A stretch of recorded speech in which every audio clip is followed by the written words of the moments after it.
Thank you.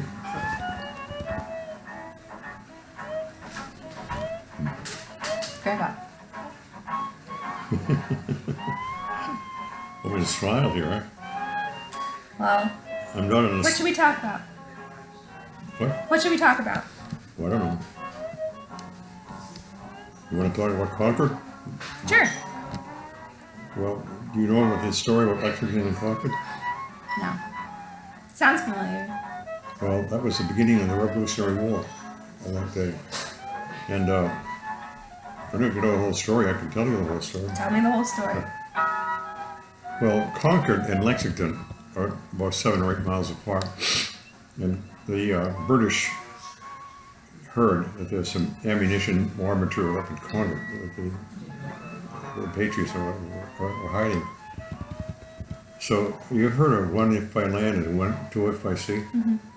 Do you know why that is? Well, the British are going to march up to Concord to try to find the war material up there. And they had 2 ways they could go, because Boston back in those days was actually like a polywall. This is a small causeway, and they were thinking about marching over the causeway and all the way up there, but they put many miles on there, and they were walking, you know. So they decided to go by sea, and they borrowed some boats from the British Navy, and they rowed them over about a mile across the river and into Leechmere Point, which is, and Paul Revere was waiting over there for a lantern. There was 1 lantern, they were going to go by foot. There was 2 lanterns that were going to be by sea. That's the sea they had there. And they marched up what is now Massachusetts Avenue. And those houses that are still there, many of them. Yeah. And when they got up to Lexington,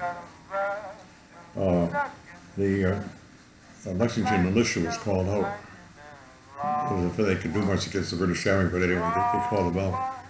And they waited, and the British never showed up. So they went into the Buckman's Tavern and probably got themselves soused, you know. I mean, these are things you don't hear about in history, but they're people like we are. And the British came up, they could hear the drums.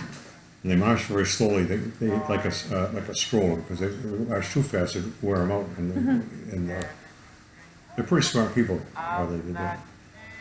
And there was a fellow named Major Pickering, who was a major in the British Army, and he had control of a platoon.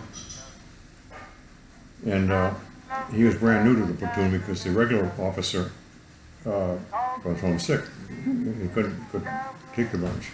So he took over, but the men didn't know him, and he didn't know the men. And Pickering was kind of a scatterbrain in a way, you know. The reputation came down. He was a hot-headed and that kind of stuff, you know. And when they got up into Lexington, the Colonel Smith was the commanding officer of that group. There was 700 men came up that day. And he ordered Pickering's platoon to go and face the Americans. So they were all lined up across the Lexington Common, and the British troops in that platoon lined themselves up in a three-line battle position, and they faced each other. And the Colonel Smith rode out into the Lexington Common, and told I don't remember his name, but the commander of the American militia there said, "Why don't you guys go home?" In other words, we've got 700 people against your 70, and this is the British Army. How much chance do you have? We don't want to kill anyone. You just get out of here. But what happened was Pickering rode around. There was a big building there, and he lost track of the platoon. And he was either angry because he lost control of the platoon, or was accidental or whatever, but he shot his pistol. And the British soldiers heard the shot, and they thought they were being fired on. So they opened fire on the Americans and killed about 9 of them, you know. I heard about that. Yeah, and they chased them. And America ran like a scared rabbit. Said, no. Do you know? Do you know anything about the molasses flood that happened in Boston? Well, this was back in the early 1900s, and they had a huge, almost like a gas tank, one of these big tanks, and they stored molasses in there. And something happened. I guess the structure failed or something, and it split open, and all that molasses quickly went out of the street. I mean, there was a lot of molasses there. And I think some people could even get drowned in the molasses. Yeah. I heard it was like an 8 foot tall wall of molasses. Yeah, that's nasty stuff when you're getting stuck in it because you can't move in molasses, you know. But that's what happened. I guess it failed, and they lost all the molasses, of course. And as you say, some people were killed. That was a molasses. Molasses flood. Yeah. Molasses How did you flood. hear about that? I saw something about it.